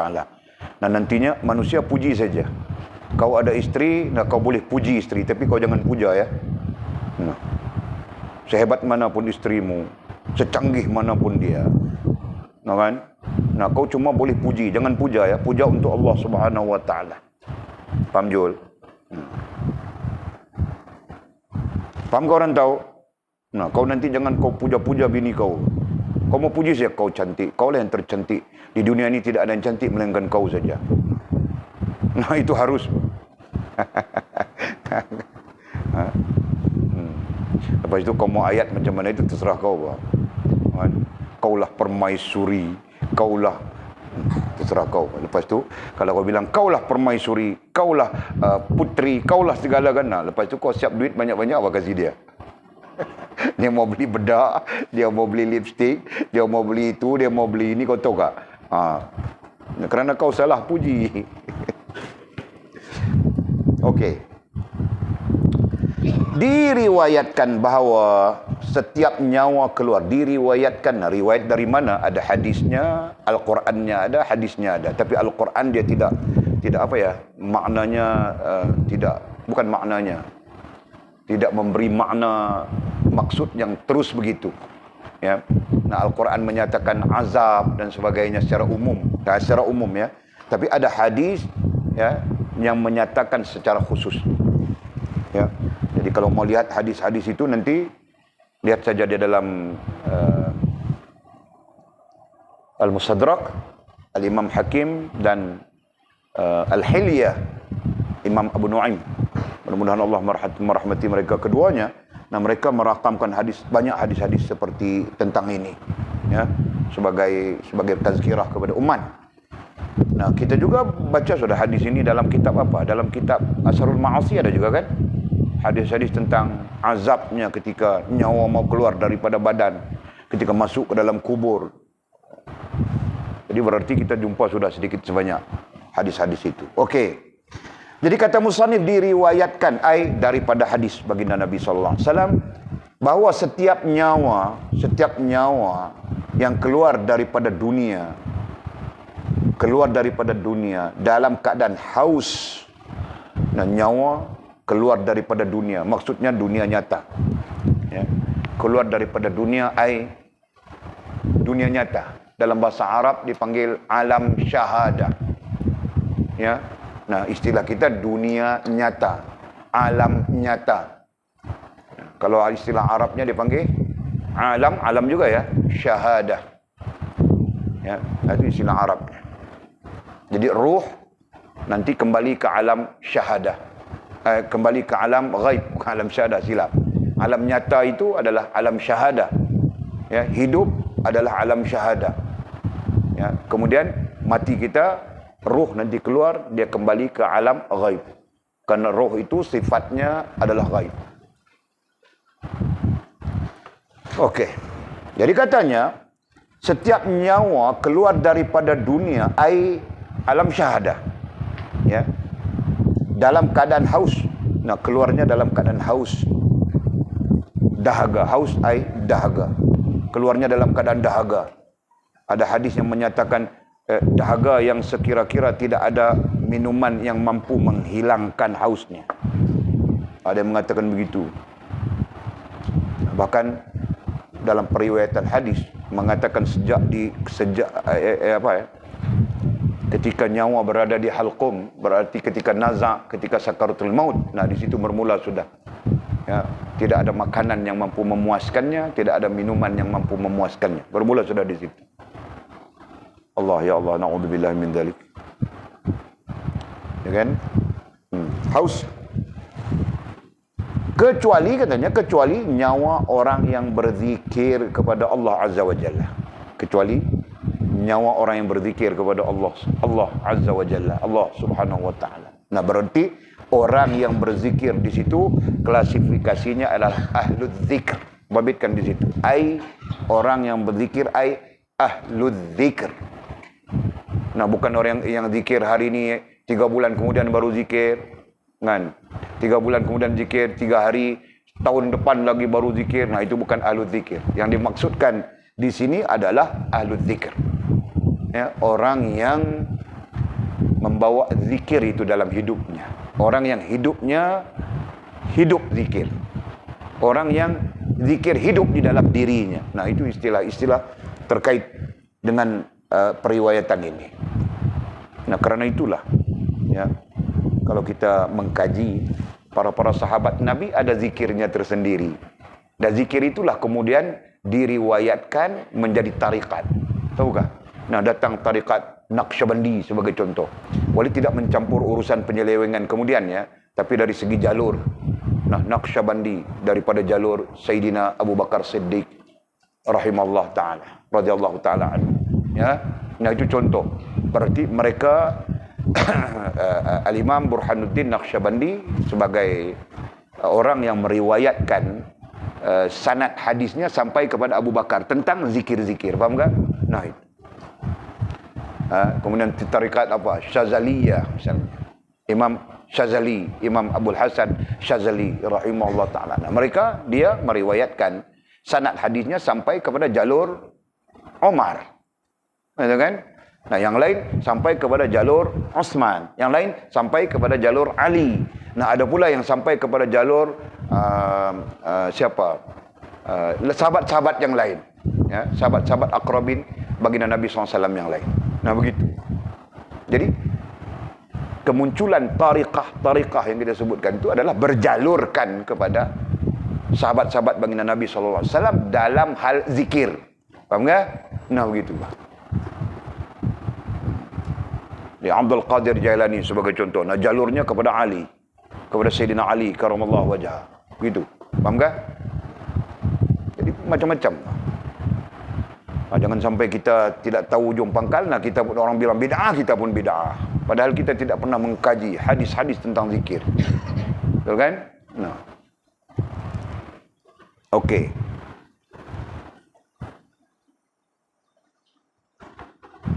Jadi, kita baca lagi sekali, diriwayatkan bahawa setiap nyawa keluar daripada dunia, ai alam nyata, alam syahadah, dalam keadaan haus, ya, dalam keadaan haus, lapar, ada hadis yang menyebut lapar dan sebagainya. Kecuali nyawa orang yang berzikir, ai ahlu zikir, kepada Allah Azza wa Jalla. Ya. Jadi sifatnya di situ adalah ahlu zikir. Jika ahlu zikir, nah, Masya Allah, mudah-mudahan nyawanya keluar nanti dalam keadaan yang bebas daripada dahaga, daripada lapar dan sebagainya. Nah, kalau begitu kita perlu jadi ahli zikir kan? Nah, begitu. Sofia, kita perlu menjadi ahli zikir. Nantilah ketika aku 30 tahun, ketika umurku 40 tahun, nah, kau tahukah kau mau mati umur 30-40? Tidak tahu kan? Nah, tidak ada siapa yang tahu bila matinya kan? Nah, ketika kita belum menjadi ahli zikir, fas kau mati. Nah, kau mati dalam keadaan kau tidak menjadi ahli zikir. Haus kau, dahaga kau. Tahukah? Ada ulama mengatakan dahaga sepanjang hidup di alam ruh itu sampai berlakunya hari kiamat. Itu pendapat ya. Walaupun ulama memberikan pendapat, komentar mereka, tetap ada dalilnya yang mendukung. Ya kan? Jika tidak mungkin mereka memberikan komentar begitu. Faham tak? Allah, bayangkan, ya, yang hancur lebur itu jasad kau, Fas. Hancur semuanya. Kau punya cantik kah? Kau bukan cantik bah. Kau punya apa pun hancur semuanya. Tapi roh kau tetap hidup juga. Rohaniahnya tetap hidup. Bayangkan dia hidup dalam keadaan menderita, haus, dahaga. Allah. Astagfirullah. Mudah-mudahan Allah mengampunkan kita, mudah-mudahan Allah Subhanahu wa taala melepaskan kita daripada keadaan-keadaan ini ya. Amin ya rabbal alamin. Nah, terus Sayyidina Muaz ibnu Jabal, Muaz bin Jabal ini di antara sahabat baginda Nabi kita sallallahu alaihi wasallam, aqrabin, sahabat aqrabin. Ya, nanti kita belajar dalam ulumul hadis, sahabat, kategori sahabat-sahabat Nabi. Ya, ada kategori-kategorinya sahabat-sahabat baginda Nabi sallallahu alaihi wasallam. Nah, nanti kita jangan terkejut. Nah, sahabat ini bilang sahabat aqrab, sahabat ini sahabat yang jauh, sahabat ini. Nah, sahabat itu sendiri pun ada kategori-kategorinya. Tahu tak? Okey. Muaz ibnu Jabal radhiyallahu taala anhu berkata, tidak ada yang disesali penghuni syurga. Disesali ai dikesali, menyesal. Tidak ada yang disesali ai dikesali penghuni syurga di akhirat nanti ya, melainkan ketika sesaat sahaja mereka tidak berzikir kepada Allah Subhanahu wa taala. Nah, maksudnya mudah saja. Ya. Nanti perkara yang dikesalkan oleh penghuni syurga adalah lompangnya ketika di dunia tidak berzikir kepada Allah Subhanahu wa taala. Nah, itu. Faham tak? Dalam riwayat lain, semua penghuni syurga menyesal. Padahal dalam syurga sudah mereka. Semua penghuni syurga. Ini berdasarkan ingatan Walid dalam Al-Hilyah, kitab Al-Hilyah. Al-Imam Abu Nu'aim rahimahullah ta'ala. Nah, teringat Syekh kami meriwayatkan hadis, katanya, ya, semua penghuni syurga menyesal nantinya. Nah, jadi sahabat bertanya, kenapa wahai Rasulullah? Kerana ada ruang-ruang ketika hidup di dunia mereka lalai daripada berzikir kepada Allah Subhanahu wa taala. Nah, rupanya begitu saja. Kerana ada kelompangan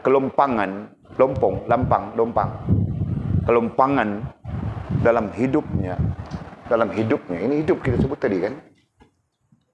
Solat, aktiviti, hidup, mati. Dalam hidup, antara hidup dengan mati ini ada kelompangan, ada ruang kosong yang mereka tidak gunakan untuk berhubungan dengan Allah Subhanahu wa taala atas nama zikir. Faham tak? Nah, kalau begitu Walid nanti paling banyak aku lompang saja. Masa aku penuh dengan Allah, ya Allah. Kan? Kosong banyak masa kita. Kosong dengan tidak berhubungan dengan Allah Subhanahu wa taala, itu isunya, tahu tak? Bercanda dalam telefon, ngaya, nyonyen, tidak faedah. Kan? Nah, itu si Anjung itu minta nombor Atul itu, nombor telefon Atul. Kasih sudah. Nah, dia minta dia telefon siapa? Telefon si adik. Minta nombor telefon Atul, minta nombor telefon Sila, minta nombor telefon Faz. Bagi sudah? Bagi Untung-untung kamu orang 3 bermadu. Madu 3. Atul nombor 1, nombor 2 Sila, nombor 3 Faz. Senang si Anjung kan? Berbahagia si Anjung tu. Abang Anjung kamu orang. Kenapa tidak mau? Nah, sekarang bilang tidak mau. Belakang kami kau mau saja. Betul kan, Buya kan? Sekarang depan kami semua orang kau tidak mau. Atul pun tidak mau. Sila pun tidak mau. Ya betul, dari dulu lagi begitu kan? Tidak maulah. Tiba-tiba bercinta. Yang mana tu?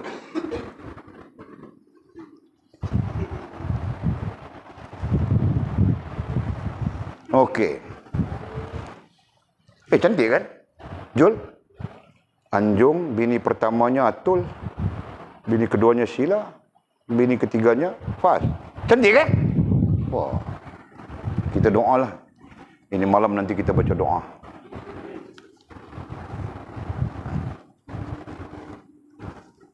Biarlah. Okey. Allahu Akbar. Nah, jadi apa mungkin kita nanti menjadi orang yang menyesal. Nah, itu di syurga, itu keadaan orang yang berada di dalam syurga. Nah, kalau yang di dalam neraka itu tidak tahu dia menyesal bagaimana sudah kan? Allah, dalam syurga menyesal dia. Kerana kerana ada ruang-ruang di dalam hidupnya tidak diisi dengan zikrullah, ya, yang kita secara ilmu kita maknakan berhubungan dengan Allah Subhanahu wa taala. Ya, kita sibuk berhubungan dengan dunia, kita sibuk berhubungan, tidaklah bermaksud berhubungan dengan dunia tidak menjadikan kita berzikir. Nah kan?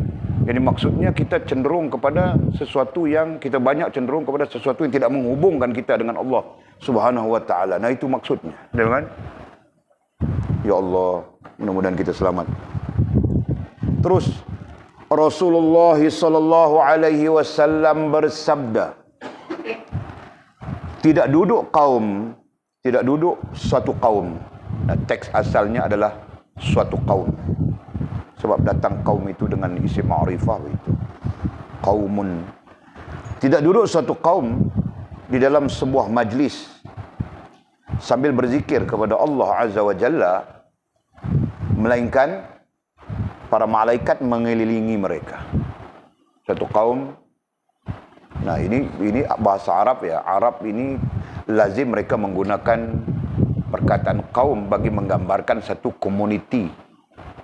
Al-qaum bermakna community.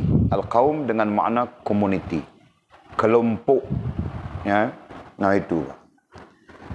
Tidak duduk satu kaum di dalam sebuah majlis. Nah, kita kaum sudah. Keberadaan kita adalah satu kaum. Satu community. Gitu kan? Tidak duduk satu kaum di dalam sebuah majlis sambil berzikir kepada Allah Azza wa Jalla. Nah, jadi jangan faham, nanti salah faham ya. Kita di sini sedang mengaji, nah di ujung sana ada orang pegang tasbih berzikir. Sebab dia bilang, aku berzikir di dalam majlis. Nah, itu salah faham sudah. Maksud berzikir itu adalah bercakap, berkata. Zikir itu umum, kita belajar sudah. Zikir itu sendiri adalah umum ya. Sama ada qiyaman wa qu'udan wa ala junubihim wa yatafakkaruna fi khalqis samawati wal. Itu adalah zikir. Nah, majlis ilmu ini sendiri, majlis ilmu itu sendiri adalah zikir. Jelas kan? Nah, di sana nanti ada ukuran mana lebih afdal majlis ilmu yang kau dengar dengan zikir yang kau pegang tasbih di tangan kau berzikir. Mana lebih afdal? Maka sepakat ulama menjawab majlis ilmu itu lebih afdal. Ya, nah jadi nanti jangan ada di antara kita orang tengah belajar, ada majlis ilmu, kau di ujung sana pegang tasbih berzikir. Jangan. Itu orang bilang kebodohan. Faham tak? Nah. Nanti orang fikir siapa itu? Bodoh.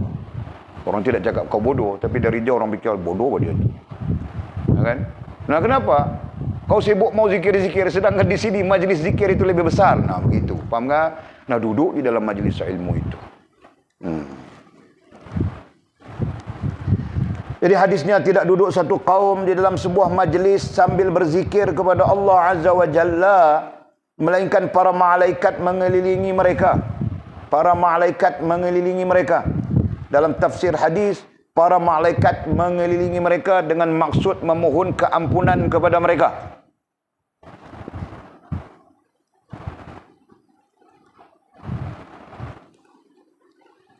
Mencurahkan rahmat kepada mereka.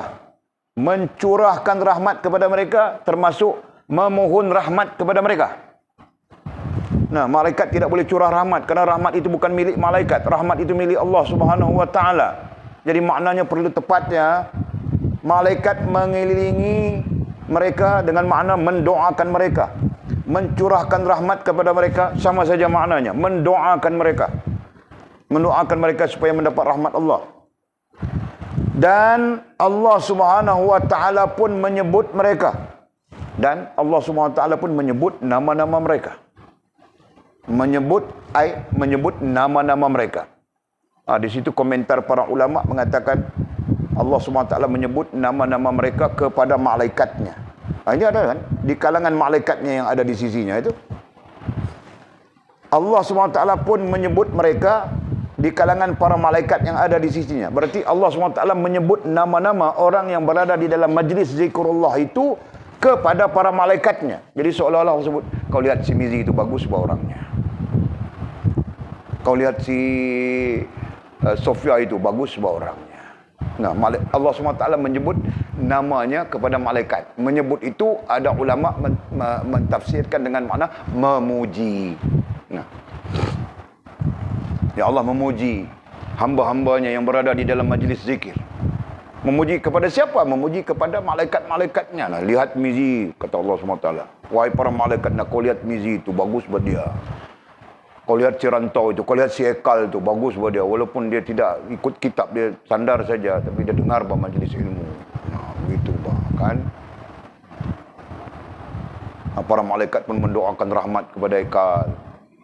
Mau doakan keampunan kepada Ekal. Allah. Subhanallah. Kemudian kata musannif, tiada satu kaum berkumpul. Tiadalah satu kaum berkumpul serta berzikir kepada Allah. Nah, berkumpul serta berzikir ya. Jadi berzikir macam mana? Mizi. Tiada satu kaum berkumpul. Nah, kita berkumpul sudah. Serta berzikir. Nah, jadi kita perlu kembali kepada makna asas ya. Kembali kepada makna dasar. Berzikir itu tidak semestinya menyebut. Nah, dasarnya qiyaman wa qu'udan wa ala junubihim wa yatafakkaruna fi khalqis samawati wal ardh. Nah, itu. Itu berzikir. Kepada Allah Subhanahu wa taala tiadalah suatu kaum berkumpul serta berzikir kepada Allah Subhanahu wa taala tanpa menginginkan sesuatu, selain keredaannya. Nah, dalam arti kata yang lain, berkumpul kemudian berzikir, ya, mencari keredaan Allah SWT, ya, kerana mencari keredaan Allah SWT, kerana mahukan keredaan Allah SWT, kerana mendambakan keredaan Allah Subhanahu wa taala. Berarti tidak dikeranakan dengan macam-macam kerana, tidak dikeranakan dengan beragam-ragam kerana Allah Subhanahu wa taala saja. Melainkan katanya, melainkan penyeru dari langit memanggilnya. Penyeru dari langit, kata para ulama, hamlatul arsy. Nah, itu tersebut di dalam Quran, ya. Penyeru dari langit itu, para ulama mengatakan alhamlatul arsy, penanggung arash. Nah, siapa penanggung arash itu? Para malaikat khasah, malaikat khusus. Ya, penanggung arash itu adalah malaikat khusus. Melainkan penyeru dari langit. Jadi kamu ramadhabit apa? Alhamlatul arsy ataupun penanggung arash, nah terserah. Ya, di mana penanggung arash itu malaikat khusus, ya. Dalam perbincangan ilmiah, mereka adalah malaikat yang khusus tugasnya menanggung arash. Khusus tugasnya, nah tidak tahu bagaimana. Jangan tanya Walid bagaimana dia menanggung, wallahu alam. Dia tidak tahu. Ya. Khusus tugasnya menanggung kursi. Nah, itu istilah-istilah yang disebut dalam Al-Quran. Oke. Jadi katanya melainkan penyeru dari langit ay hamlatul arsy, memanggilnya. Memanggil siapa? Memanggil orang yang berkumpul dan berzikir kepada Allah SWT. Bagaimana panggilannya? Berdirilah dengan keampunan bagimu. Nah, para malaikat hamlatul arsy itu memanggil, ini terjemahannya, yang sebenarnya menyeru. Nah, menyeru itu boleh jadi doa, ya, karena perkataan menyeru itu dalam bahasa Arabnya adalah ud'u ila sabili rabbika bil hikmah. Ud'u, serulah, gitu kan? Nah, ud'u juga dengan berdoalah, sama saja. Jadi memanggilnya ay menyerunya, ay berdoa kepadanya, berdirilah dengan keampunan bagimu Allah. Ini malaikat hamlatul arsy, ya. Kalau malaikat-malaikat yang bukan hamlatul arsy itu pun besar rahmatnya sudah mendoakan kita, gitu kan? Ini malaikat hamlatul arsy. Masya Allah. Berdirilah dengan keampunan bagimu. Nah, mereka berdoa begitu, bah. Wahai Mizi, berdirilah, ay hiduplah dengan keampunan bagimu. Berdirilah, ay hiduplah.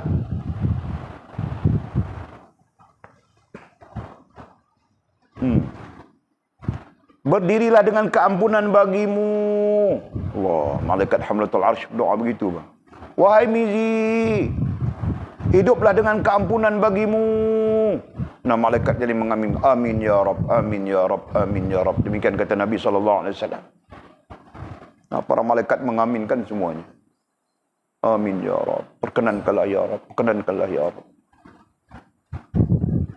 Selama mana Mizi tidak berderhaka kepada Allah SWT, ya. Jadi kalau campur aduk saja, zikir pun ada, derhaka pun ada, zikir merapu pun ada. Nah, itu kelang kabut sudah. Ha? Okey. Kemudian lanjutan, keburukanmu telah diganti dengan kebaikan. Masya Allah. Malaikat itu menyeru lagi dalam doa mereka. Keburukanmu, kau punya jahat. Nah, keburukan itu kita punya jahat, kan? Keburukanmu, ai kita punya jahat. Kan kau kita. Nah, aku pun tak jahat juga, bah. Macam-macam jahatku juga. Kan? Mudah-mudahan Allah mengampunkan aku. Keburukanmu telah diganti. Allah menggantikan keburukanmu dengan kebaikan. Masya Allah. Tapi dalam sisi lain, ini doa daripada para malaikat Allah Subhanahu wa ta'ala. Malaikat itu ada 2 jenis ya. Nah, ini sebagai pengetahuan kemurang. Satu disebut dengan muqarrabin. Malaikat muqarrabin. Dan satu lagi disebut dengan malaikat karubiyin. Nah, 2 istilah ini. Kenapa kau Atul ketawa-ketawa? Ha? Kenapa? Kau beritahu apa Mimi? Kenapa tentang malaikat? Kenapa? Ha? Ha? Kau beritahu Mimi apa? Okey. Nasib baik buat kau. Tidak, aku suruh kau menikah saja.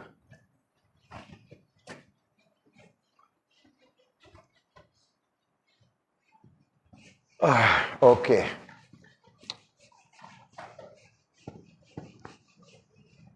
Satu pertama disebut muqarrabin ya.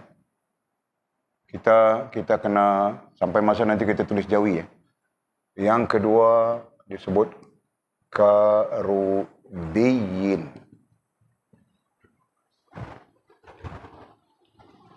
Nah, tidak tahu kamu orang tahu atau tidak tahu muqarrabin ini apa? Pernah ajar sudah kan? Atul tahu saja dia, berarti belajar sudah itu. Karubiyin itu apa? Bagi mengakhiri pengajian malam ini, nah jawab 2 soalan itu.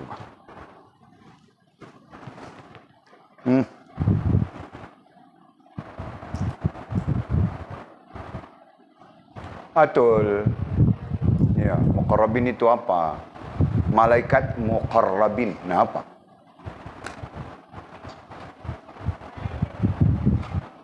Hah? Ya, muqarrabin memang maknanya hampir. Nah, kalau kau terjemah muqarrabin itu maknanya hampir, nah tidak menepati soalanku. Soalanku apa? Nah, kau perlu memberi penjelasan, pencerahan. Nah, kalau tidak belajar tidak tahu. Hah? Hah? Lupa. Nah, itu lupa. Sebab itu kau terlalu banyak ingat anjung. Itulah masalahnya. Masih budak-budak bah. Jangan ingat-ingat perkara begitu. Sebab itu Walid tidak kasih kau bercinta. Nanti payah, lupa semua. Tapi kamu orang anggap Walid ini zalim, menyekat percintaan, penghalang, kan? Sampai-sampai Anjung nyanyi lagu apa itu? Ada lagunya apa? Kan? Dinyanyi oleh Anjung. Bukan ku mau halang kau bercinta apa? Bercinta apa? Nanti lepas belajar kau bercinta saja. Kau mau bercinta bagai nak rak kah? Bagai nak tercabut kah? Nak apa kah? Nah, terserah saja. Macam Walid kasih Barib bercinta. Kau tengok, tanya Kak Lisa tengok. Tanya Barib, boleh benarkan bercinta apa? Kan? Nah, sesuai masa dia orang sudah. Masa kamu orang belajar. Sedang belajar ini kau kelang kabut mau bercinta. Fas pun serupa juga. Kelang kabut saja. Aduh. Nah, lupa sudah. Aku ajar sudah itu lupa sudah. Malaikat muqarrabin apa sila? Nah, sempat kau cari nota. Tidak juga. Jadi kau pun tidak ingat juga. Nah, sebab itu jangan sibuk mau jadi bini nombor 2. Bila aku marah, kamu bilang aku nih begitu begini.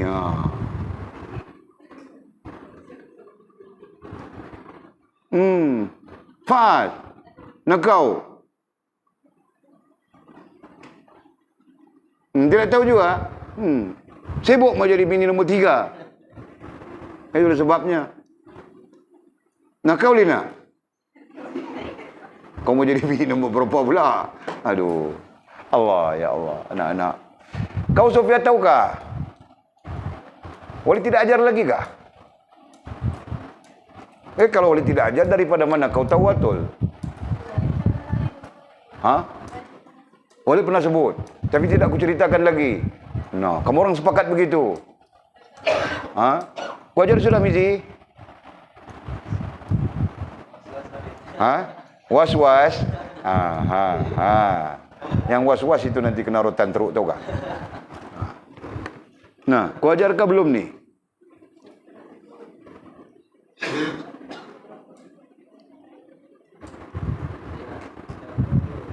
Tidak hafal.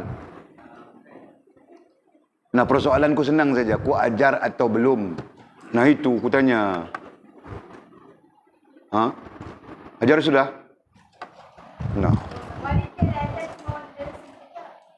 Tuh, Fas mempertahankan. Walid tidak ajar bilangnya. Walid cuma sebut saja. Nah, kau bilang ajar. Ha? Walid apa? Nah, Walid tidak urai secara terperinci. Nah, bilang Mizi, Walid tidak urai secara terperinci. Tapi ajar sudah. Nah, yang ku ajar itu apa?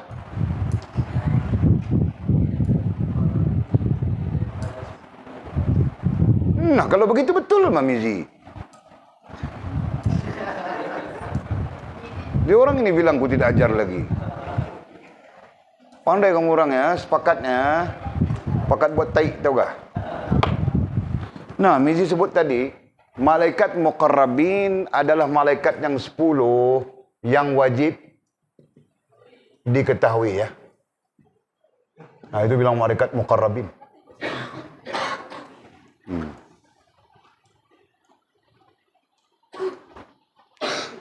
Kemudian malaikat karubiyin ini yang tidak tahu jumlahnya. Ya. Ini tidak tahu jumlahnya, terlalu banyak. Tidak ada pernyataan daripada nas secara sharih berapa bilangan para malaikat itu, tapi terlalu banyak. Ini terlalu banyak. Ini karubiyin. Nah, nanti ini dasar ya, ini dasar. Ini perlu diingat. Bahkan ini kita belajar kan, wajib diketahui. Nah, nanti baru kita akan jumpa ada lagi senarai-senarai yang disebut dengan macam boleh disebut tadi Hamlatul Arsh. Nama istilah-istilah ini akan bermunculan bagi menggambarkan tugas-tugas para malaikat itu. Ya. Nah, sekurang-kurangnya.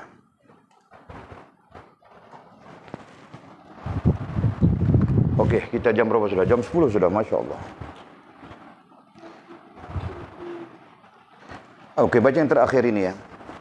Kemudian kata musannif, tidak duduk satu kaum tanpa berzikir kepada Allah Subhanahu wa taala dan tidak bersalawat kepada Nabi Muhammad sallallahu alaihi wasallam melainkan kerugian bagi mereka pada hari kiamat. Nah, orang yang duduk berarti hidup, ya. Duduk berarti duduk di situ berarti hidup.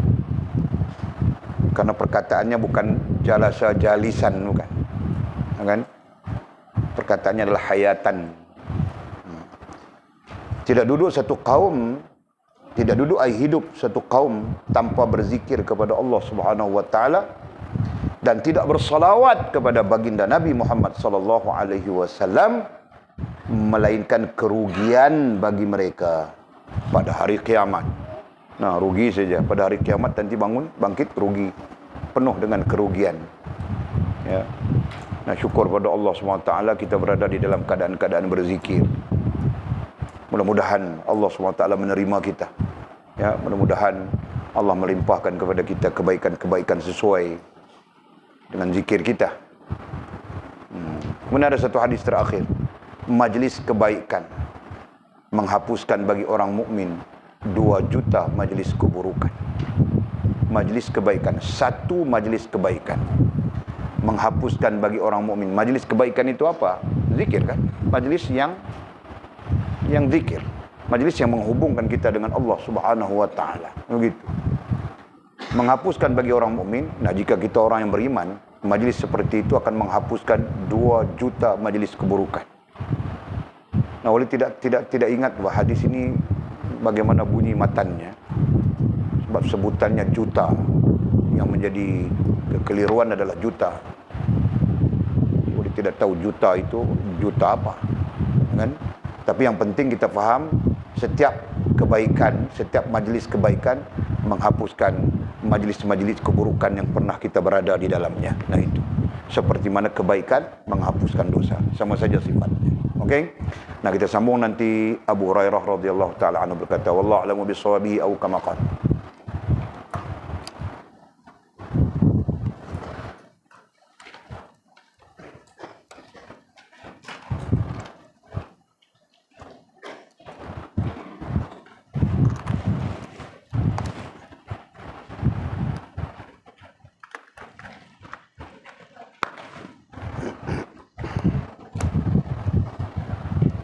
Nah, ada soalan kah? Tiada. Bismillahirrahmanirrahim. Alhamdulillahirabbil alamin wassalatu wassalamu ala asyrafil anbiya'i wal mursalin sayyidina wa maulana Muhammad wa ala alihi washabihi ajma'in. Allahumma iftah lana futuhal 'arifin warzuqna fahman nabiyyin waj'alna min ibadika as-salihin. Allahumma hdina as-siratal mustaqim siratal ladzina an'ama Allah من النبيين والصديقين والشهداء والصالحين. اللهم ربنا افتح بيننا وبين قومنا بالحق وأنت خير الفاتحين. اللهم أعنا على ذكرك وشكرك وحسن عبادتك. اللهم فقهنا في الدين وعلمنا التأويل. اللهم فقهنا في الدين وعلمنا التأويل. اللهم فقهنا في الدين وعلمنا التأويل. وصلى الله على سيدنا محمد وعلى آله وصحبه وبارك وسلم والحمد لله رب العالمين. تقبل الله ومنا ومنكم.